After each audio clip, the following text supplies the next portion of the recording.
News every 15 minutes, weather every 10, and sports twice an hour.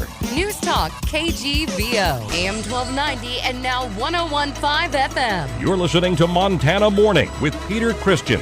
No confetti or balloons, but a sigh of relief from the Missoula Police Department yesterday. Good morning, everyone. It's Montana Morning. It is Tuesday, May the 12th, 2015. The sky is cloudy right now. We have 46 degrees in Missoula. And our newscast is sponsored by Dig It Excavating, bringing 30 years of excellence to every job. Call 214-4292. Our top story this morning, officials from the U.S. Justice Department, the Montana U.S. Attorney, and city and police leaders were all on hand yesterday to announce that the Missoula Police Department has fully implemented the requirements within its agreement with the DOJ regarding its response to sexual assaults.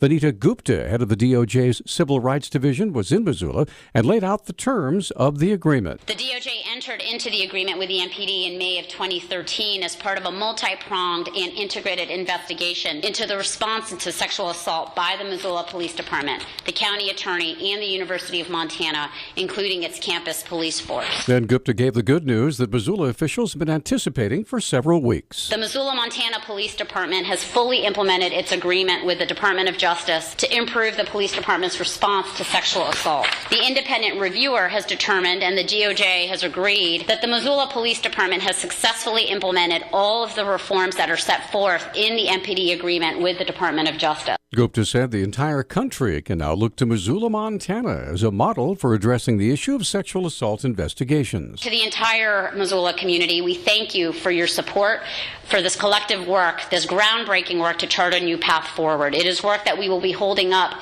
for the rest of the country as communities around the country are struggling with these same issues. Missoula Mayor John Engen said the landmark announcement is not an end, but a beginning. Fundamentally, this is not an end, and while we announce the fact that we have completed the terms of an agreement, the fact is that today I think this is a beginning for the city of Missoula and for all of our partners. Gupta said the University of Montana has agreements with both the Department of Justice Civil Rights Division and the Department of Education and is on track for compliance as well. Now, in a related story, Missoula County Attorney Kirsten Papps was in the city council chambers yesterday for the appearance by the Justice Department.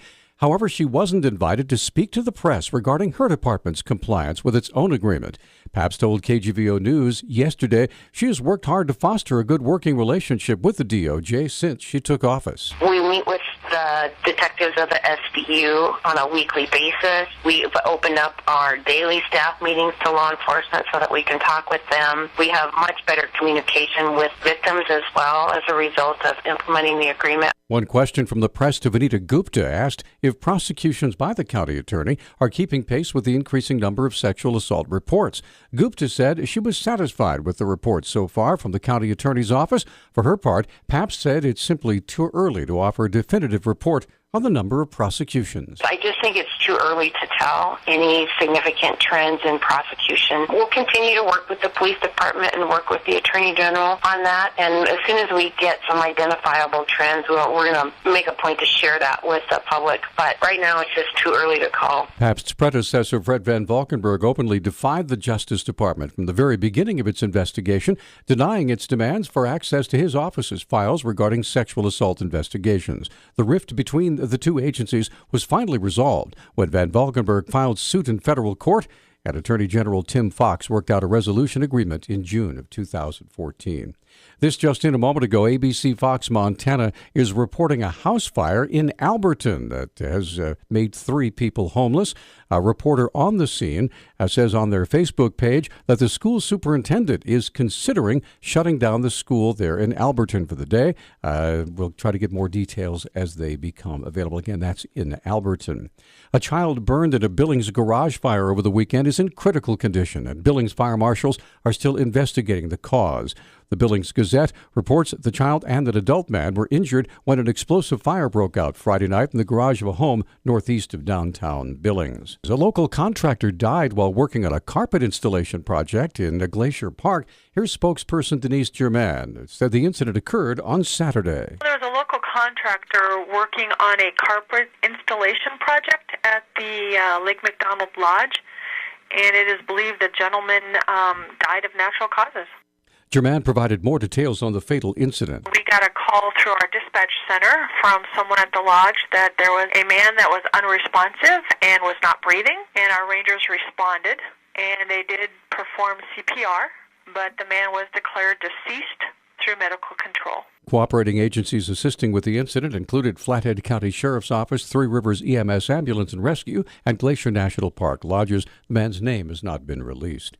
2 Montana investors were bilked out of over $100,000 by a salesman for a financial firm out of New York, and as a result, he's been barred from doing business in Montana. Spokeswoman for Montana Securities Commissioner Monica Lindeen, Jennifer McKee, said William Horbatuk has been permanently barred from doing business in Montana and agreed to a $10,000 fine. He had previously engaged in a practice called churning, which is where a salesperson will have order a lot of sales or trades on their client's account in an effort to drive up commissions for themselves and not really to generate profits for their clients. McKee said actions have already been taken against the company and against Horbatuk. Mr. Horbatuk is permanently barred from doing business in Montana. He's paid his $10,000 fine.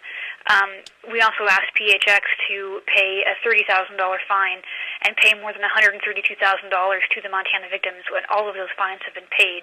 The 2 Montana victims received their restitution about a month ago. A new trial for a 25-year-old man accused of beating his father to death in 2008 has been set for September 8 in Butte. The Montana Standard reports Judge Kurt Kruger declared a mistrial April 16th for Adam Hatfield. After jurors deadlocked, the county attorney's office immediately filed to retry the case, and the new date was set for a hearing on Monday. And animals can now cross Highway 200 near Lincoln a little more safely with the completion of 2 wildlife underpasses. The Great Falls Tribune reports the underpasses are similar to those on U.S. Highway 93 North and South in Missoula and were constructed as traffic on the roadway between Great Falls and Missoula continues to increase.